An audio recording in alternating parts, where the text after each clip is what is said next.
Hi, I'm Sam from Sam Low Sound and the Mix Review crew. Today I wanted to talk about backing vocals and what I do with them in the mix and common issues I come up against in the recording studio. I find a lot of artists come to sessions sort of underprepared and underestimating how long it takes to write and perform backing vocals and harmonies. A lot of the time there's bands that are coming in assuming that we can stand around an omnidirectional microphone as a group and just hammer out the parts, and it all just comes together cleanly and ends up this glowing great backing part that just supports the main voice.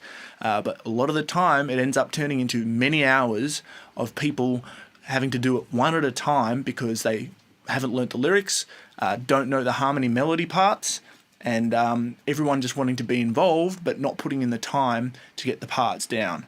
And so it turns into a bit of a grinding process just to get everything done.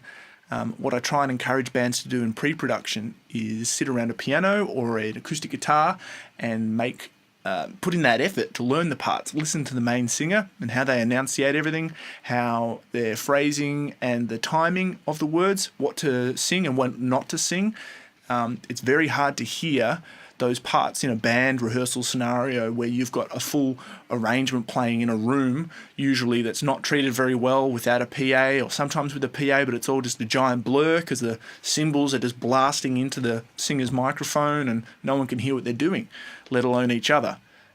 So putting that time in pre-production, so when you get to the session, you're actually being more productive and you're able to enjoy working on the delivery rather than just literally learning the words and let alone the melody. And I find we get a better result that way. Everyone's just a little more excited just to get the parts done. We get things done quicker and the result's better.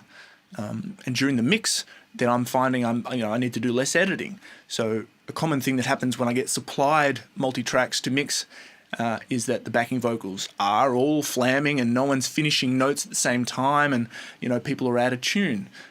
Usually what I start with doing is going through and doing an edit, getting the phrasing, the length of notes, working more appropriately.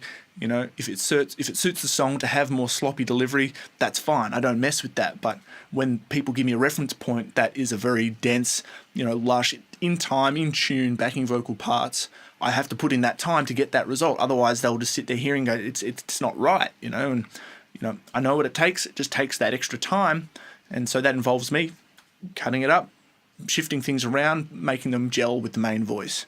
After that, I've got to then look at tuning if there's any issues, and if it's appropriate for the genre, appropriate for the song, I will start looking at tuning individual parts and trying to just make things glow and resonate appropriately, rather than this being this tension grinding against the rest of the arrangement and the main voice. Beyond then, I'll go start working on EQ, a lot of the time rolling off some of the really high top end, just so it doesn't compete with the main voice, but then you can still have the rest of the spectrum sort of just supporting it. And then from there, good compression, sometimes distortion, sometimes, I'll have their own reverbs for the backing vocals to place them, within the stereo field, but also the depth of the mix. If I want them forward or backward or back, I just mix it how emotionally it resonates for me. And hopefully I get the result that the band are after. Thanks for watching, and I'll see you next time.